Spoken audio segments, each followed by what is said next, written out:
नहीं जाएंगी बीआरएस नेता के कविता। इससे पहले वो सुप्रीम कोर्ट पहुंच चुके हैं इसी मामले को लेकर कि मैं ईडी दफ्तर नहीं जाऊंगी। हालांकि सुप्रीम कोर्ट ने तुरंत सुनवाई से इनकार कर दिया था, लेकिन इसी बीच बड़ी खबर आ रही है और सौरभ शुक्ला हमारे सहयोगी हमें ज्यादा जानकारी देंगे। सौरभ, ये स्टेटमेंट क्या खुद के कविता ने दी है मीडिया के सामने आकर?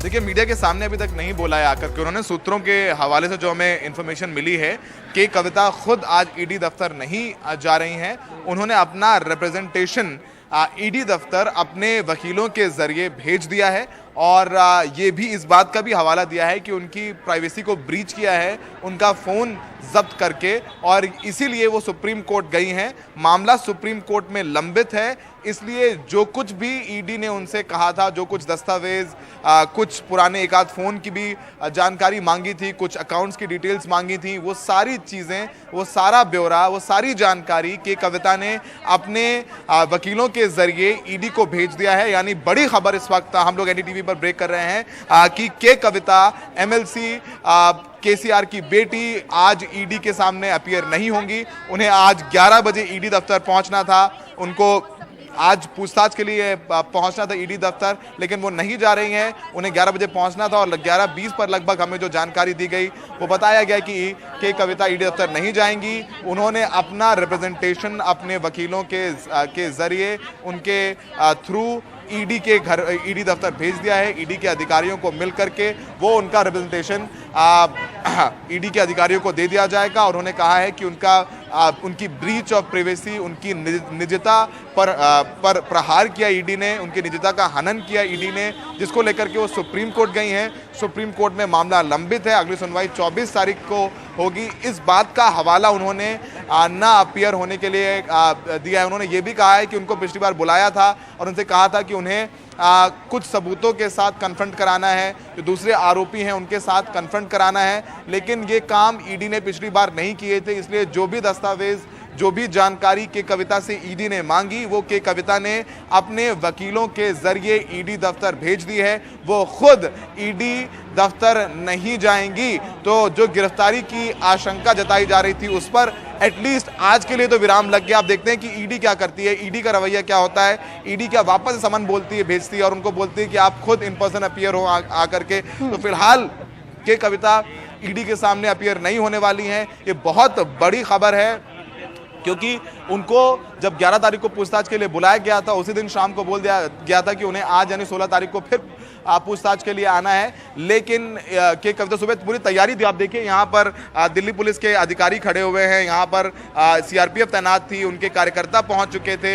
ये बात थी कि 11 बजे उनको पहुँचना है, तो 10:55 पे यहाँ से निकलेंगी। बाकायदा उनको यहाँ से ले जाने के लिए एस्कॉर्ट लगाई दिल्ली पुलिस ने, लेकिन लगभग 11:22 पर हमें जानकारी दी गई कि कविता ईडी नहीं जाएंगी। उन्होंने अपना रिप्रेजेंटेशन, उन्हें जो कुछ भी कहना है उन्होंने अपने वकीलों के जरिए ईडी भेज दिया। आपको बताएं कि कल देर शाम यहाँ पर उनके जो उनका आवास है तुगलक रोड पर, यहाँ पर केटीआर भी पहुंचे थे, जो के कविता के भाई हैं। उनके साथ में के कविता की लीगल टीम भी मौजूद थी और कल शाम से ही उनकी लीगल टीम के साथ वो ओपिनियन ले रही थी। सुबह से लीगल टीम के साथ चर्चा चल रही थी और उन्होंने ये निर्णय लिया है कि वो खुद इन पर्सन ईडी में जाकर के नहीं अपीयर होंगी। उन्होंने अपना रिप्रेजेंटेशन, अपना जो कुछ भी कहना था, जो कुछ भी ब्यौरा ईडी ने उनसे मांगा था, जो कुछ अकाउंट्स के ब्यौरे थे, कुछ कागजात थे, वो सब कुछ उन्होंने अपने वकीलों के जरिए भेज दिया है। तो एक बहुत बड़ी खबर है कि खुद अब ईडी दफ्तर आज के कविता नहीं जाएंगे। कयास ये लगाए जा रहे थे कि जिस तरीके से मनीष सिसोदिया की गिरफ्तारी की सीबीआई ने, वैसी ही गिरफ्तारी ईडी कर सकती है कि कविता की, लेकिन आज फिलहाल वो नहीं हो रहा है। अब देखना होगा, काफी दिलचस्प होगा कि रुख क्या रहता है ईडी का इस पूरे मामले पर, क्योंकि हमारे सूत्र ये बता रहे थे कि अरुण रामचंद्र पिल्लई की कस्टडी ऑलरेडी ईडी के पास है। तो हो सकता है कि ईडी आज अरुण रामचंद्र पिल्लई से के कविता का कन्फ्रंटेशन कराती, या फिर बुच्ची बाबू को वापस बुलाया जाता, उनके साथ आमने सामने बैठा करके कन्फ्रंटेशन होता। पहले इस केस में आरोपी और अब अप्रूवर बन चुके लिकर व्यापारी दिनेश अरोड़ा से पूछताछ कराई जाती। अमन अरोड़ा को भी कल बुलाया गया था। दिनेश अरोड़ा और अमन अरोड़ा ईडी को लगभग सारी जानकारी दे रहे हैं। वो लगभग इस पूरे केसेस में आधिकारिक तौर पर दिनेश अरोड़ा अप्रूवर बन गए हैं और अमन अरोड़ा पूरी जानकारी दे रहे हैं अनाधिकारिक तौर पर पे, अनऑफिशियली भी पूरी जानकारी अमन अरोड़ा ईडी को दफ्तर में जाकर के दे रहे हैं। तो हो सकता है कि उनसे कॉन्फ्रंटेशन होता, या जो सबूत उन्होंने दिए उससे कॉन्फ्रंटेशन होता, लेकिन आज फिलहाल ऐसा लग रहा है कि वो नहीं होगा। कि कविता आज वो खुद इन पर्सन नहीं जा रही हैं। अब ये काफी दिलचस्प रहेगा कि अब ईडी का क्या रवैया रहता है, क्योंकि के कविता कह रही हैं कि वो बिल्कुल यहीं पर मौजूद हैं। कल उन्होंने कोर्ट में कहा था कि उनके निजता का हनन हुआ है, उनको जो पूछताछ करनी है वो ईडी उनके घर पर आके पूछताछ कर सकती है, क्योंकि जब याद होगा आपको दिसंबर में पूछताछ की थी सीबीआई ने आरजू, तो सीबीआई हैदराबाद में जाकर के कविता के आवास पर जाकर के पूछताछ करके आई थी।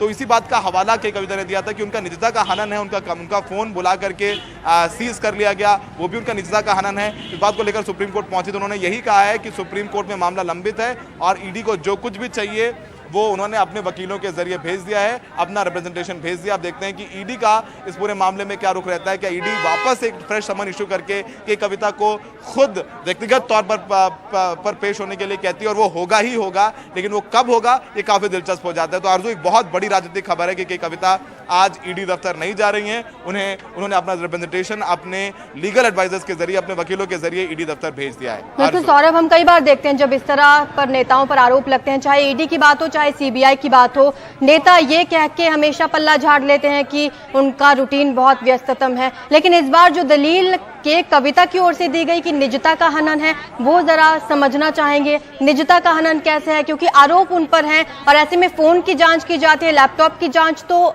हमेशा आरोपियों की होती ही है।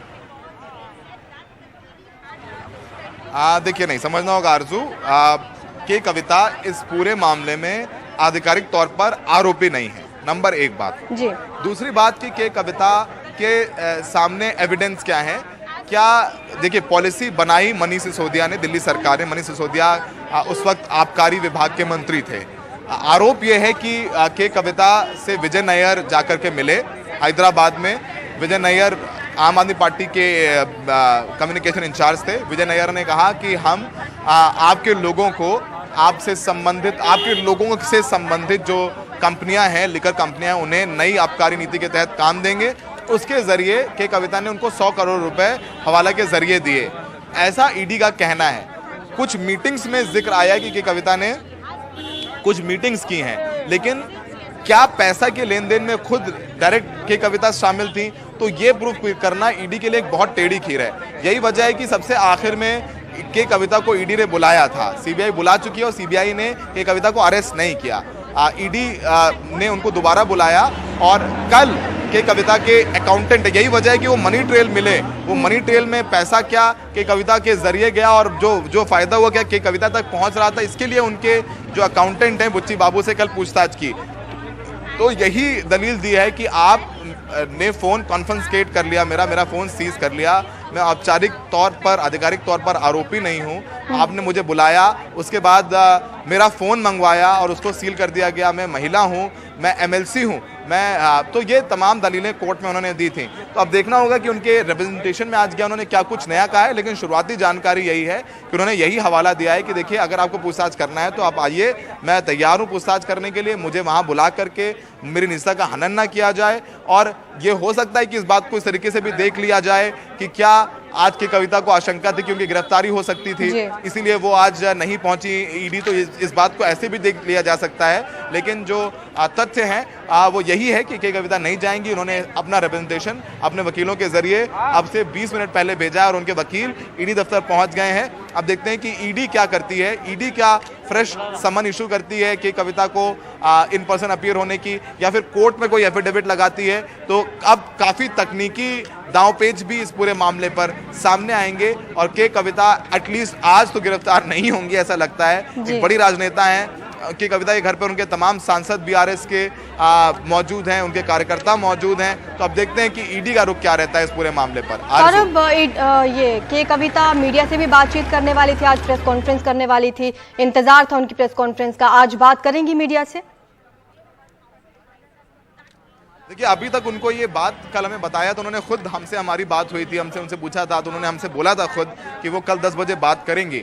लेकिन शायद कल रात से लेकर के अब तक स्ट्रैटेजी में काफ़ी परिवर्तन हो गया। कल रात तक तो वो बोल रही थी कि वो जांच में सहयोग करेंगी, वो जाएंगी, जब बुलाया जाएगा जाएंगे। लेकिन कल शाम के बाद से जब से वो अपना राउंड टेबल ख़त्म करके गई हैं, उन्होंने अपने लीगल एडवाइज़र्स के साथ चर्चा की, उन्होंने अपने जो करीबी लोग हैं उनसे बातचीत की, कुछ लीगल ओपिनियन लिए और फिर ये तय किया कि वो आज ईडी के सामने खुद अपीयर नहीं होंगे जा करके। और उन्होंने अपना रिप्रेजेंटेशन वकीलों के जरिए भेजा है। उन्होंने कहा है, हवाला दिया है कि सुप्रीम कोर्ट में पूरा मामला लंबित है, 24 तारीख को सुप्रीम कोर्ट इस पूरे मामले पर सुनवाई करेंगे। तब तक वो वहाँ नहीं जा रही हैं, उनसे जो पूछताछ करनी है वो कर ले, ईडी आकर के घर पे कर सकती है, या फिर जो भी दस्तावेज चाहिए वो उन्होंने अपने वकीलों के जरिए के कविता को भेज दिया है।